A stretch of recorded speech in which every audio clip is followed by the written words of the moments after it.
Okay, today we're going to talk about the art of routing, or routing as our American cousins would have it.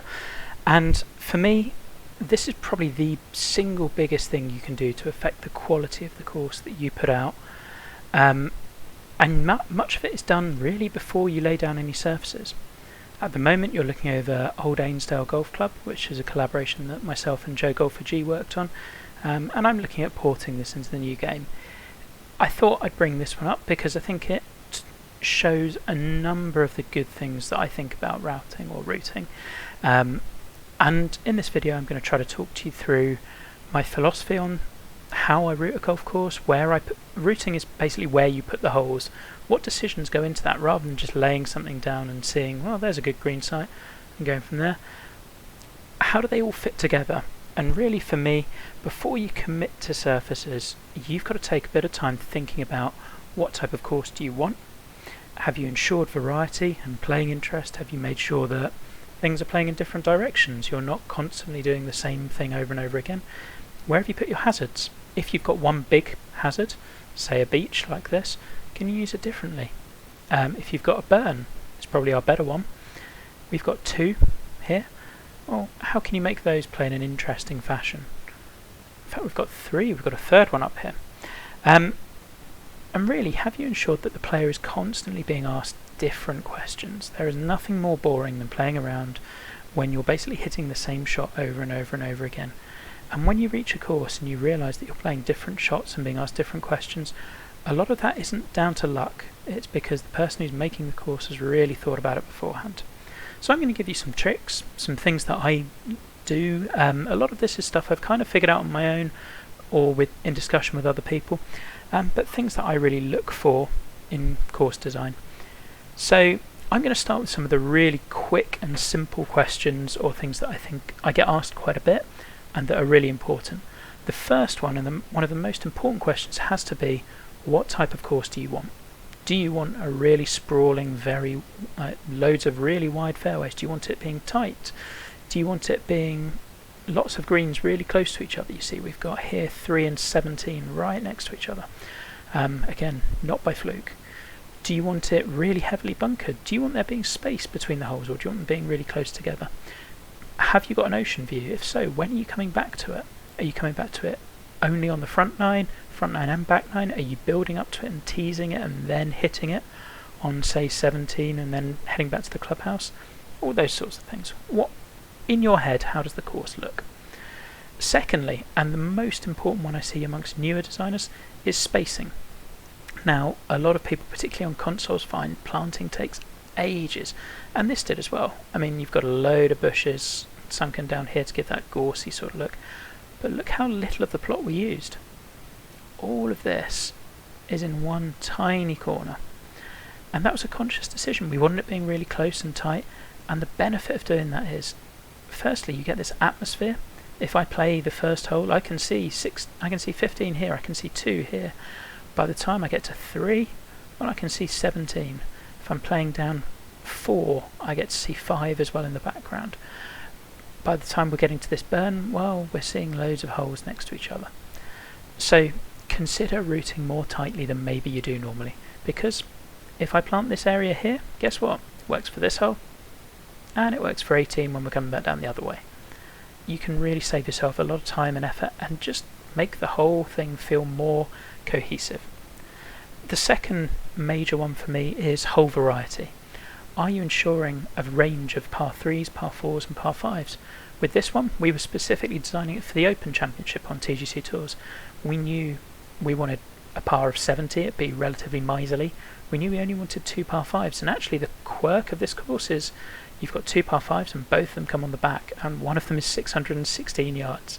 So we really wanted you to have and the other was 17, where you're hitting a really tough second shot into a green banked right up against this water. We really wanted both par 5s to be potential birdie or eagle opportunities, but you had to really work for them. But within that, what about your lengths of holes? Are you ensuring that different holes play different lengths? So we go 478 to 431 to 409. Next 4 is 470, then we've got one that's 493, but you'll also notice they're playing in different directions. If I switch to my compass point, you can check, you can look and see, are these all playing differently? Are you considering whether you're going lots of doglegs left or right on this course? Because it's kind of a linksy affair. We wanted actually a lot of straight holes where you were playing to sides of fairways. So the doglegs didn't matter so much for us on this one. One question I get asked a lot is, do you need to return to the clubhouse on 9? I'd say you need to for 18, but on 9, no, absolutely not. Many links courses go with an out and back routing. This one was a kind of twist on that, but a lot of them will just go, right, we're going to play in this loop, and maybe the 9th green is up here, and then we're going to come back the other way. St Andrews being probably your most famous example. So no, that's not an absolute must. Secondly, do I have to work to a par of 72? No. It's a good guideline, and it's a good place to start, but absolutely not. You could go par 70. I wouldn't go anywhere really beyond par 73. It will feel overly long, most likely.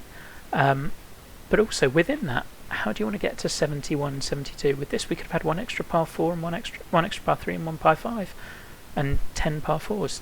There's different ways you can accomplish that. And I'd really get you to consider the flow of your round. Am I kind of breaking? Am I giving the same type of hole again and again?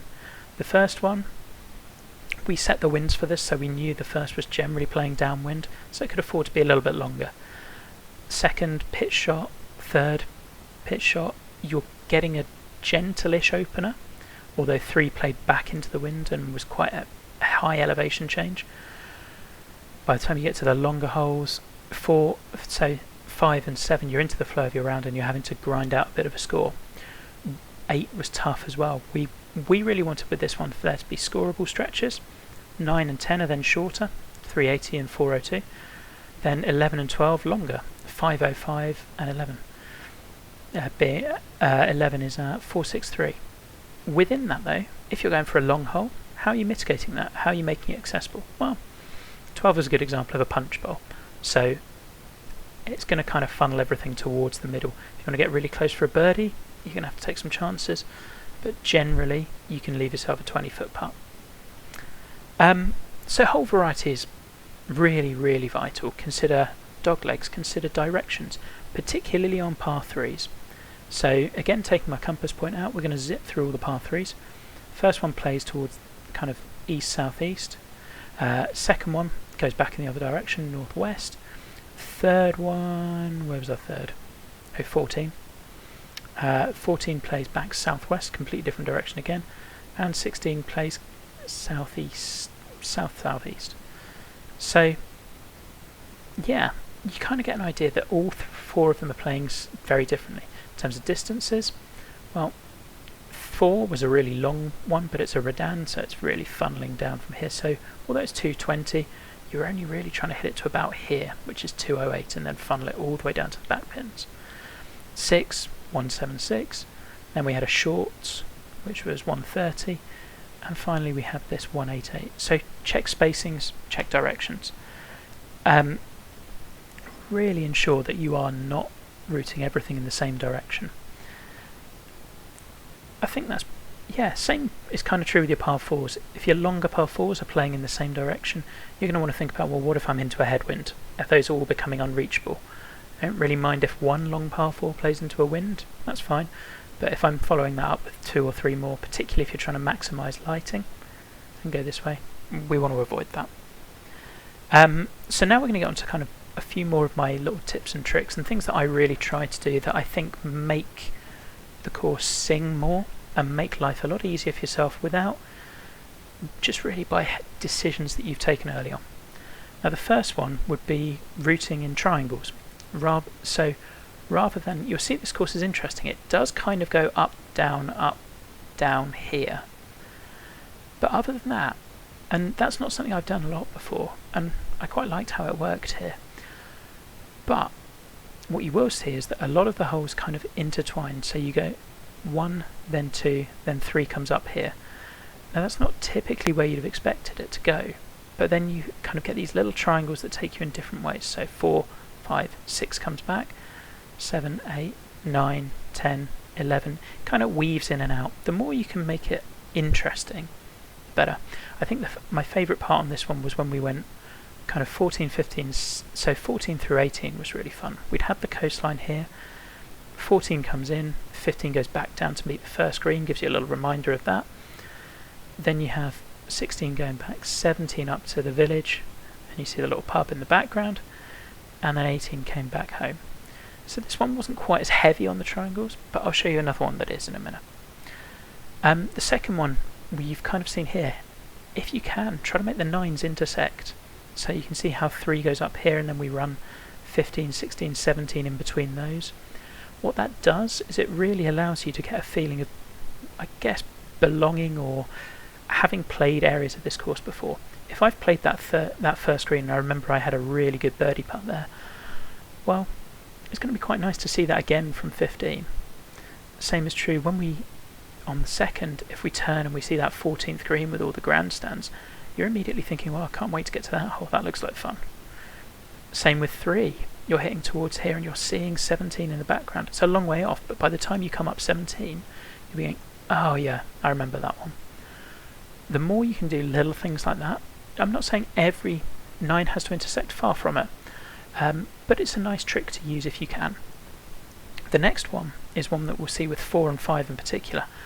If you can get holes, and we saw this with 3 and 17 as well, if you can get one hole overlooking another one that's either yet to come or that you've played before, that really helps build out the view. Let's have a little look at this one. So, hole 4, you get a great view of the 5th in the background as it comes up. It's a shame the flyovers have gone now because that used to really sing, but you can see the hole you're about to play further on, and it gives you an idea, and you then know by the time you step up to the next tee, you've seen this before a little bit, it's already ingrained in your mind as to what to expect. And I use that little trick particularly with the par 3 all the time. If you've got a great spot, how can you keep people there? Maximise the view. Again, that's something you will see on a number of my different courses, and we'll look at another one in a bit. With that in mind, we're now looking at another example of exactly the same thing. If you've got a big spot, try to keep people there, or tease one big view. This is Black Salt Valley, which is probably my most infamous course. It's phenomenally difficult, and I'm still debating over whether I port it in exactly the same as it is, because these greens are horrifically difficult. Here you see the 15th and 16th. We talked about having one view and maximising it. On 15, you get to see this hole that comes but after it, and you get 16 right there. I also, if you think about flow with this course, I had a short par 3 followed by a drive ball par 4. This was a course designed for a major contest, so kind of similar to Ainsdale in terms of difficulty, and I really wanted you to feel when this scoring stretch came up, you knew if you hit a good wedge shot and you drove the green, you've got a chance to gain 3 strokes. You then had a par 5 that followed, that went back down here, before coming into the final big 18th hole, where it's a long, brutish par 4, and you just had to hold onto your card. So, again, similar sorts of things. With this one, you'll notice again, it's a much bigger plot than Ainsdale. I've used far more of it, but see how close the holes are together. If we zoom in and look at, say, the 10th tee shot, look how much you can see from there. Look how much the planting works both ways. You look at the first tee shot, and you get to see the 10th green in the background. You get that little layering effect. So we talked about it a minute ago with that par 3 and par 4. It's a trick I used here in terms of, well, you've got this green here, you've got the 12th green up here, you've got the 10th green down there. Loads of kind of interest there. One of the other things I love doing, and I guess another little trick, is can you tease the 18th hole before you get there? With this one, 9 kind of returns to the clubhouse. You've got big swanky clubhouse over here, and 9 is sitting right there, another brutish par 4, and you get to see the 18th across the water, which I thought was quite cool for a major contest. So in terms of this one, there were again little triangles. You had an intersecting 9, so you had 1 running here, 10 running parallel, the second went out here, 3, 4 and 5 were another great example of layering, and probably one of my favourite stretches of 2 holes I've ever done. 4 is this par 5 which just has danger the whole way, and then 5 is this gorgeous par 3. But again, you're teased it on 4. You get to see that coming in the background. You're looking over it, ready to play it, and then boom, there it is. Then you hit. And even there, you're now seeing 6 in the background.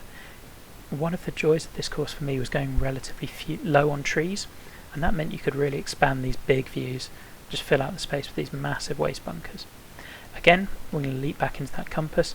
Let's look at par 3s. First par 3 was the 5th. That's going sort of west-southwest. This one, northwest.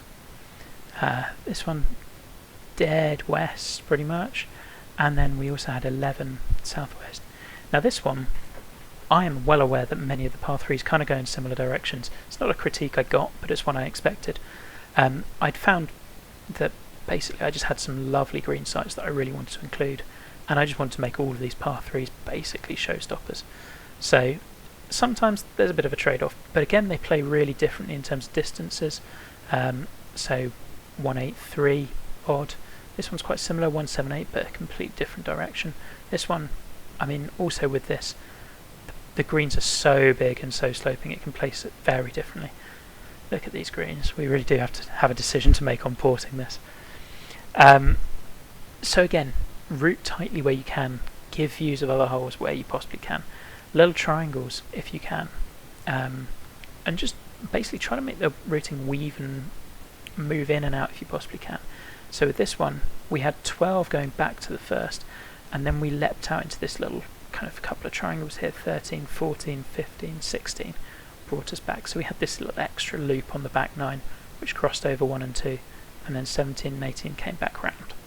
Okay, and finishing on back-to-back Cayuma videos, we're going to take a little look at this one, because I think this was one of the routings I was most proud of. The final thing I want to talk about is maximising one hazard. So here, I wanted to use the cliffside, but not really crutch it too much. So you've got it quite a bit. Actually, I did crutch it a lot. But what I felt really added interest to this course was this river, and how you're going to use it in different ways. I've touched on this in longer videos, but for me, I wanted to use the river on a number of different holes throughout the routing, make sure it came into play at different points during the round, so it didn't feel like it had just come out of nowhere, but also that you were hitting over it in a variety of different ways. So we can go from source. You have this big waterfall in the background, which you see from 9. So you've got it as a visual interest. On 18, final shot of the day, you're hitting to a green with water right, and these 2 pins are treacherous. So you're hitting over it, can be short or right, and then you're into it. We go back down one more hole, 17. Here you're hitting over it on the tee shot, and you're trying to carry as much of it as you possibly can to get the best angle into that green. So again, using it a different way. 16.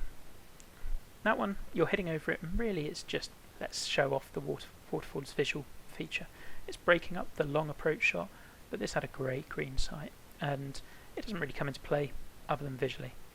We then go back one more hole, 15. Again, visually-ish, but par 3, it's more just setting with this one.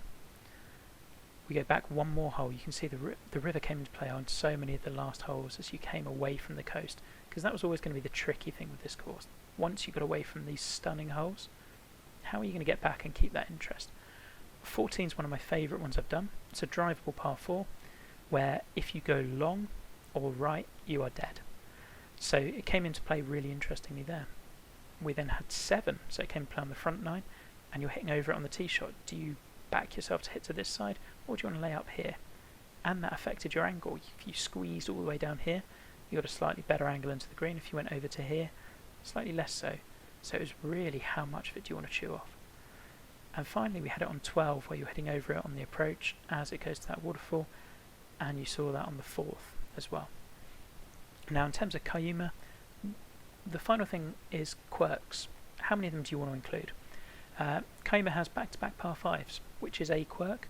I felt it worked quite well. I liked it. It ate up a lot of space coming back to the clubhouse. And look at how much distance we travelled. We had a super long par 3, 266. It goes 285, I think, to the back pin, but doesn't play anywhere near that distance because you can bound it in all the way off the left-hand side. There were other quirks. I mean, we had 5 par 5s and a par of 73. I haven't really seen that done before. I think the one final thing I would say with regarding quirks in design and routing, don't do them just for the sake of it. Don't be that person who says, oh well, there are rules there, I'm going to break them. If you're breaking them, you have to break them intelligently. You have to really think about whether it makes sense to do so. and how you're going to do it without it feeling contrived. In this sense, this was always meant to be par 72, but I found one more par 5 I liked, so that's how it ended up. Anyway, again, we finish on a little shot of Cayuma. It won't always do this, I promise, but I hope that this has been somewhat informative and given you ideas on routing. If in doubt, what is always quite nice to do, particularly if you're on PC, go and play a course and zoom out, go into the camera mode, hit F10 and follow it around. Can you work out where we're going? Can you follow the trail of where we're going? Can you see what pars are? Can you see whether the design is using the same hazards in the same way, or are they varying it? Because those are all the things that, whilst people won't be thinking about when they're playing your course, they will be aware of whether they've played the same hole over and over and over again. So anyway, I hope that helps, and we'll be back again with another video shortly. Take care.